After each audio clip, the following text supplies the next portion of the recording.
नमस्कार। राजस्थान भगवती क्लासेज में आपका हार्दिक स्वागत है।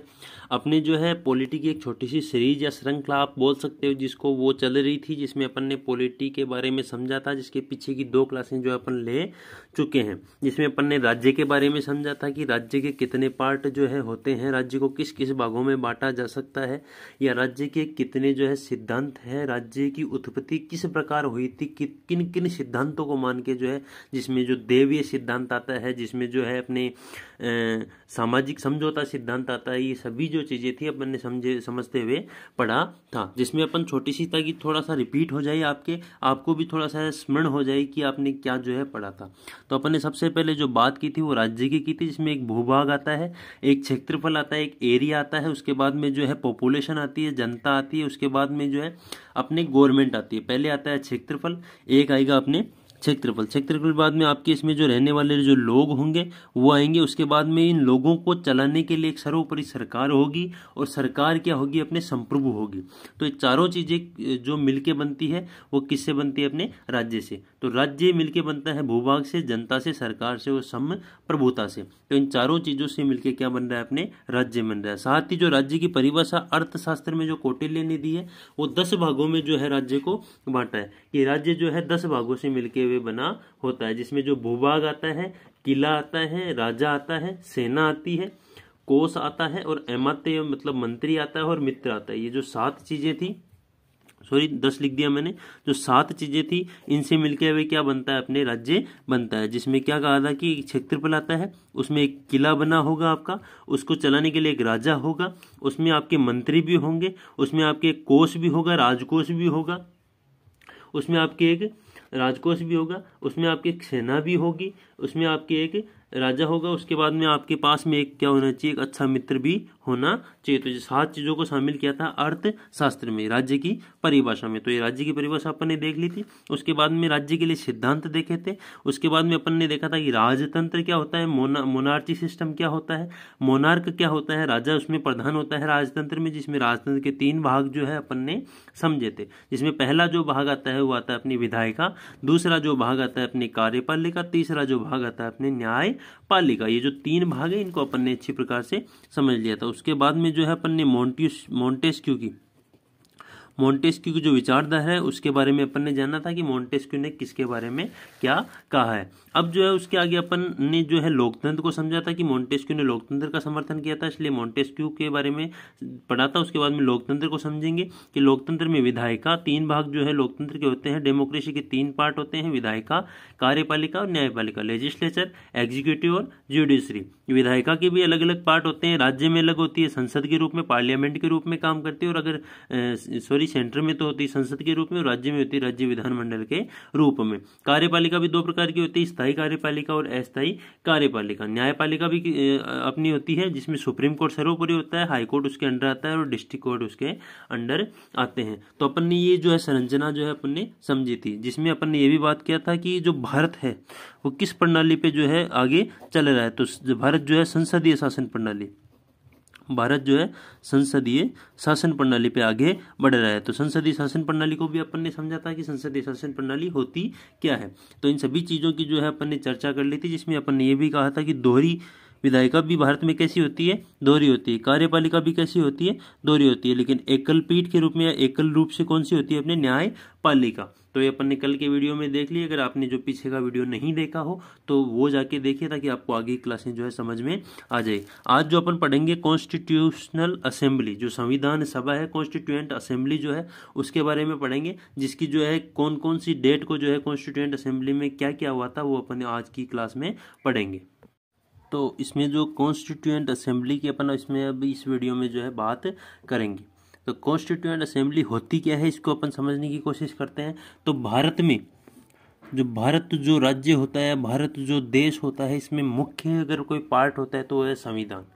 अगर किसी अपन ये भी कह सकते हैं इस भारत की संविधान सभा के बारे में या संविधान के बारे में कि किसी भी धार्मिक ग्रंथ से के बराबर अपन जो है इसको मान सकते हैं। किसी भी धार्मिक ग्रंथ मान लो, बाइबल मान लो, अपने पुराण मान लो, कुरान मान लो, कुछ भी मान सकते हो, उन सब के इक्वल अगर किसी को रखेंगे तो उसको रखेंगे संविधान, क्योंकि वो एक धर्म का रिप्रेजेंटेटिव होते हैं, किसी धर्म के लिए स्पेशल लिखे होते हैं।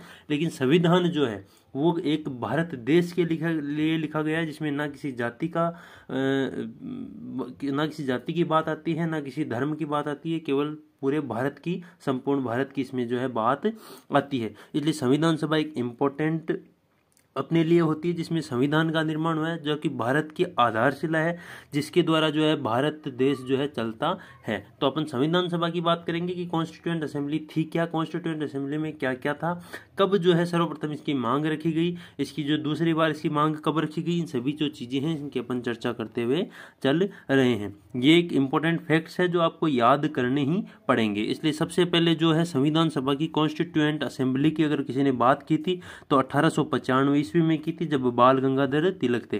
तो बाल गंगाधर तिलक ने सर्वप्रथम जो है कॉन्स्टिट्यूएंट असेंबली संविधान सभा की मांग को रखा था। अगर आपसे पूछ लिया जाए कि सर्वप्रथम किस व्यक्ति ने जो है संविधान सभा की मांग को रखा था, तो बाल गंगाधर तिलक जो है उन्होंने सर्वप्रथम अपनी जो मांग है संविधान सभा की उसको रखा था। दूसरा जो है 1922 ईस्वी में, पहली 1895 आपको याद रखनी है, दूसरी जो है 1922 ईस्वी, जिसमें जो है महात्मा गांधी जी ने जो है संविधान सभा की कॉन्स्टिट्यूएंट असेंबली के लिए क्या की थी, बात की थी कि कॉन्स्टिट्यूएंट असेंबली बननी चाहिए, अंग्रेजों के सामने जो बात रखी थी। 1922 में महात्मा गांधी जी द्वारा जो है संविधान सभा की बात रखी गई। तीसरी जो बात आती है 1928 की बात आती है, जिसमें जो है नेहरू जो समिति थी उसके द्वारा किसकी बात रखी गई, अपनी कॉन्स्टिट्यूएंट असेंबली की। तो तीसरी बार 1928 में जो है नेहरू समिति के द्वारा जो है अपनी संविधान सभा की मांग रखी गई। प्रथम बार जो रखी गई थी 1895 ईस्वी में बाल गंगाधर तिलक जी द्वारा। 1922 में जो मांग रखी गई थी, जो डिमांड रखी गई थी महात्मा गांधी जी द्वारा। 1928 में जो मांग रखी गई थी, डिमांड रखी गई थी, वो नेहरू समिति द्वारा जो है रखी गई थी। अगली जो मांग रखी गई थी, जिसको इम्पोर्टेंट अपन बोल सकते हैं, जिसको आपको भी बहुत इंपॉर्टेंट तरीके से या बहुत मुख्य तरीके से आपको याद करना है, 1934 में मांग की थी मानवेंद्र नाथ रॉय ने, जो कि सही मायने में अगर संविधान सभा की मांग मानते हैं, सही मायने में संविधान सभा की अगर मांग मानी जाती है तो मानवेंद्र नाथ रॉय द्वारा ही की गई थी। इन्होंने जो है संविधान सभा की सही मायने में मांग की थी, क्योंकि इन्होंने सर्वप्रथम जो है संविधान सभा के लिए संविधान का उल्लेख किया था। तो मानवेंद्र नाथ रॉय के बारे में अपन थोड़ा सा देख लेते हैं।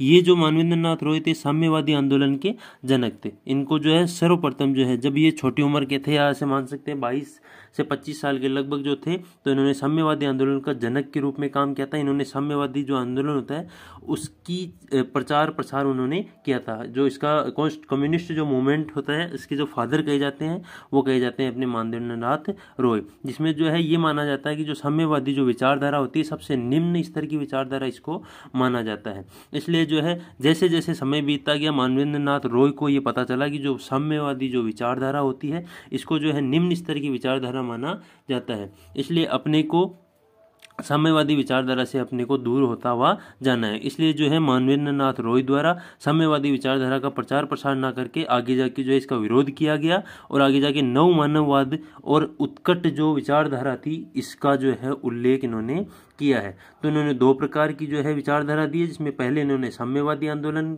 या साम्यवादी विचारधारा का प्रचार प्रसार किया था, बाद में इन्होंने जो है नव मानववाद का प्रचार प्रसार किया था। तो इनकी जो है मुख्य इंपॉर्टेंट बातें हैं वो अपन ने यहाँ पे डिस्कस की है। अगली जो संविधान सभा के बारे में मांग थी, जो कॉन्स्टिट्यूएंट असेंबली के बारे में मांग थी, वो 1935 में की गई थी, जो कि किनके द्वारा की गई थी, तो कांग्रेस जो पार्टी है इनके द्वारा पहली बार आधिकारिक तौर पर पत्र व्यवहार द्वारा अंग्रेजों से क्या की गई थी, संविधान सभा की मांग की गई थी। तो सर्वप्रथम 1935 ईस्वी में कांग्रेस पार्टी द्वारा प्रथम बार आधिकारिक तौर पर संविधान सभा की क्या की गई थी, मांग की गई थी। तो ये पूछ लिया जाए कि संविधान सभा की जो आधिकारिक तौर पर मांग किनके द्वारा की गई, कब की गई, तो 1935 ईस्वी में की गई थी, कांग्रेस पार्टी द्वारा की गई थी। अगली जो बात इसमें आती है कि 1938 ईस्वी को हुआ क्या था कि जो पंडित जवाहरलाल नेहरू जी है, इन्होंने कांग्रेस पार्टी की तरफ से इनका प्रतिनिधित्व करते हुए जो है संविधान सभा की मांग की थी, जिसमें इन्होंने जो जवाहरलाल नेहरू जी ने ये कहा था कि संविधान जो सभा है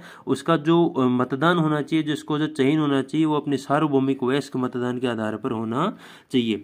जो इसको अगर इंग्लिश में बोलना चाहिए तो elected on the basic of universal adult franchise के रूप में जो है इसका इलेक्शन होना चाहिए। एडल्ट फ्रेंचाइजी के रूप में जो है इसका इलेक्शन होना चाहिए। सार्वभौमिक वयस्क मतदान के आधार पर जो है इसको चुना जाना चाहिए। कब कहा था? 1938 में। किन्होंने? पंडित जवाहरलाल नेहरू ने। अगली जो मांग रखी थी संविधान सभा के बारे में लिखी थी 1940 ईस्वी में, जिसका नाम है अगस्त प्रस्ताव, जिसमें जो है संविधान सभा की मांग को अंग्रेजों द्वारा पहली बार क्या किया गया था? स्वीकार किया गया था। ये स्वीकार क्यों किया गया था इसकी थोड़ी सी अपन चर्चा कर लेते हैं। हुआ क्या था कि सेकेंड वर्ल्ड वॉर चल रहा था। कौन सा? द्वितीय जो विश्व युद्ध है वो चल रहा था। तो अंग्रेज ये चाहते थे कि जो भारत है वो द्वितीय विश्व युद्ध में क्या हो? अपने शामिल हो, अंग्रेजों की जो है सहायता करे। लेकिन भारत जो है विश्व युद्ध में जाने के लिए तैयार नहीं था। भारत ने जो है इस बात का क्या किया था? विरोध किया था। और ये विरोध बहुत अधिक सीमा तक बढ़ चुका था।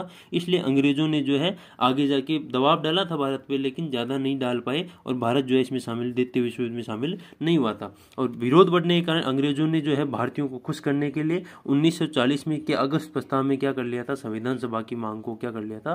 स्वीकार कर लिया था। अगला जो प्रस्ताव रखा था संविधान सभा की मांग जो रखी थी अगस्त प्रस्ताव के बाद में अंग्रेजों द्वारा स्वीकार जो कर लिया था, उसके बाद में जो है अगला इंपॉर्टेंट प्रस्ताव आया था। अगला इंपॉर्टेंट जो मांग थी वो रख ली गई थी 1942 में, जिसका जो नाम रखा था क्रिप्स मिशन, क्योंकि ये क्रिप्स से संबंधित था। क्रिप्स यहाँ पे इस मिशन को लेके आया था। ये जो बातें थी संविधान सभा से रिलेटेड, ये जो है क्रिप्स द्वारा लाई गई थी, इसलिए जो है इसको क्रिप्स मिशन कहते हैं। तो 1942 में कौन सा मिशन आया था संविधान सभा की मांग उठाने के लिए? मांग को मानने के बाद, स्वीकार करने के बाद क्रिप्स मिशन, जिसने जो है 2 से 3 बातें जो है यहाँ पे की थी। जिसमें जो पहली जो बात है वो कहा था कि जो संविधान सभा की जो इलेक्शन होगा, संविधान सभा का जो चुनाव होगा वो इनडायरेक्टली होगा। मतलब डायरेक्ट ना होके कैसा होगा? इनडायरेक्ट होगा। अब अपन समझते हैं कि चुनाव 2 प्रकार से होते हैं। एक होता है डायरेक्ट चुनाव, एक होता है इनडायरेक्ट चुनाव। डायरेक्ट चुनाव क्या होता है? एक होता है इनडायरेक्ट चुनाव। तो डायरेक्ट चुनाव और इनडायरेक्ट चुनाव होता क्या है इसको समझते हैं। जैसे कि अपन ने कोई विधायक, अपने क्षेत्र का विधायक है, जैसे मैं अगर हूं कि जयपुर से जोटवाड़ा से हूं, तो जोटवाड़ा का जो विधायक होगा उसको जो मैंने अपना मत डाल के जो उनको जिताया है, तो मेरा डायरेक्ट चुनाव है, जिनको मैंने सीधा डायरेक्ट मत दिया है। तो वो जो चुनाव होगा विधायक का, जो सांसद का जो चुनाव होते हैं वो होते हैं डायरेक्ट चुनाव। और जब जैसे अंदर जो विधायक दल जो होता है वो अपने हिसाब से अपना जो मत देता है, जो कि जनता के सामने नहीं रखा जाता है, डायरेक्ट जो है अंदर जो सदन में जो मत दिया जाता है उससे, जैसे विधानसभा का जो अध्यक्ष बनाया जाता है या उसमें कुछ पद दिया जाता है, तो उसके लिए जो चुनाव होता है वो इनडायरेक्ट चुनाव होता है, जिसका जो है जनता के सामने जो है प्रचार प्रसार नहीं किया जाता। डायरेक्ट चुनाव जो डायरेक्ट मत दे के चुना जाता है, और इनडायरेक्ट चुनाव जो कि सभी के सामने न होके एक गुप्त मत प्रणाली से होता है, वो इनडायरेक्ट चुनाव होता है।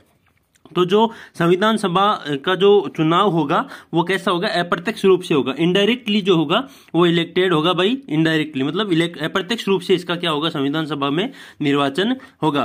तो अगली जो बात की थी क्रिप्स मिशन द्वारा, जो प्रांतीय विधानमंडल के निम्न जो सदन होता है, अगली जो क्रिप्स जो मिशन है इसने ये बात की थी कि प्रांतीय विधानमंडल का जो निम्न जो सदन होता है इसके द्वारा क्या होगा? सदस्यों का चुनाव होगा।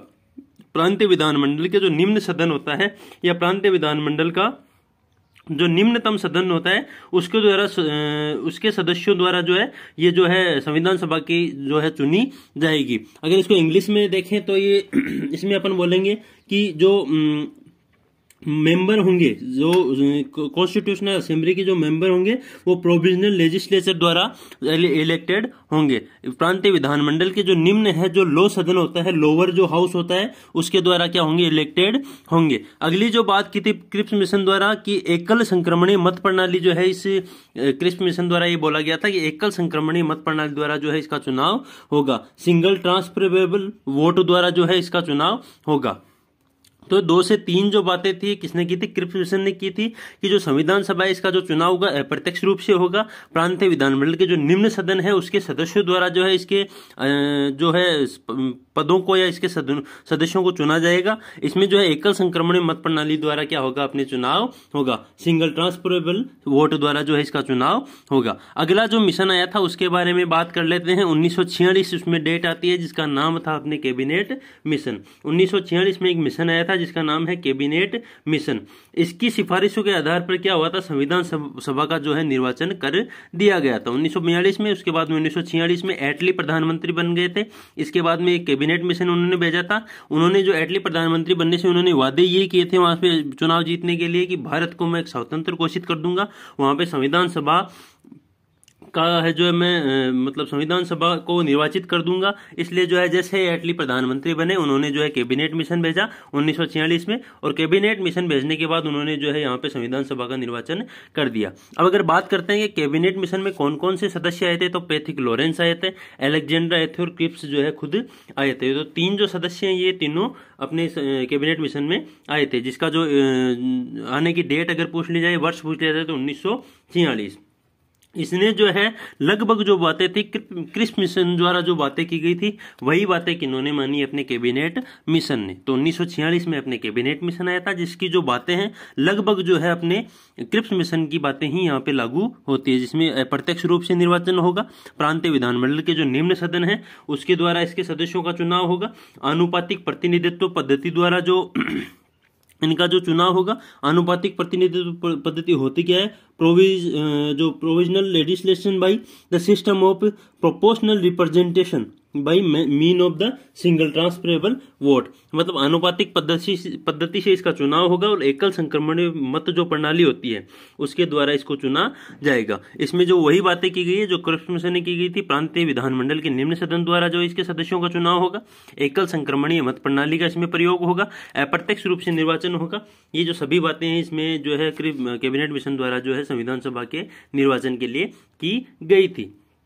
तो ये जो संरचना आज अपन ने बात की है, ये की है संविधान सभा की मांग जो है किन किन के द्वारा की गई थी, इसको स्वीकार कब किया गया था, कॉन्स्टिट्यूशनल असेंबली जो होती है, कॉन्स्टिट्यूएंट असेंबली जो होती है वो कब लागू हुई थी, उसको स्वीकार कब किया गया था, क्रिप्स मिशन कब आया था, अपने जो है कैबिनेट मिशन कब आया था, कैबिनेट मिशन में कौन कौन से जो सदस्य अपने आए थे, इन सभी की अपन ने आज में चर्चा की है, जो कि आपके लिए एक इंपॉर्टेंट टॉपिक हो सकता है। अगर आपको लगता है कि जो मैंने आपको आज की इस वीडियो में बताया है आपके लिए इंपॉर्टेंट हो सकता है, आप एग्जाम के पॉइंट ऑफ व्यू से आपके क्वेश्चन इसमें आ सकते हैं, तो आप इस वीडियो को लाइक जरूर करिएगा। साथ में मेरे को कमेंट करके ये भी बताना कि वीडियो आपको कैसा लगा।